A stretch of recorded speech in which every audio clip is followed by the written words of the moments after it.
The Richest Man in Babylon. I will be reading the second cure.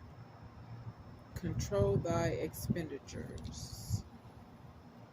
Confuse not the necessary expensive with thy desires. Each of you together with your good families have more desires than your earnings can gratify. Therefore are thy earnings spent to gratify these desires in so far as they will go. Still thou retainest many ungratified desires.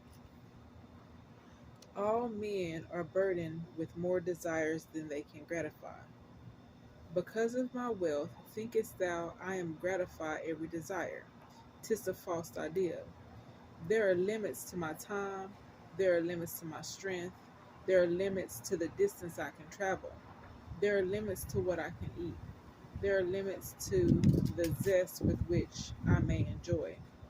I say to you that just as weeds grow in the field, whether the former leaves space for the roots, even so freely do desires grow in men whenever there is a possibility of their being gratified.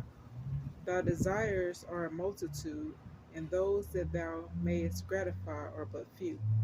Study thoughtfully thy accustomed habits of living. Herein may be most often found certain accepted expenses that may wisely be reduced or eliminated.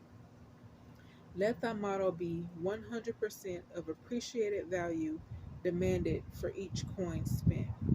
Therefore, engrave upon the clay each thing for which thou desireth to spend. Select those that are necessary and others that are possible through the expenditure of 9/10 of thy income. Cross out the rest and consider them as a part of the great multitude of desires that must go unsatisfied, and regret them not. Budget then thy necessary expenses. Touch not the 1/10 that is fattening thy purse.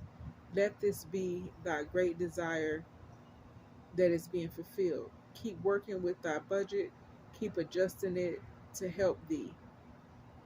Make it thy first assistant in defending thy fattening purse.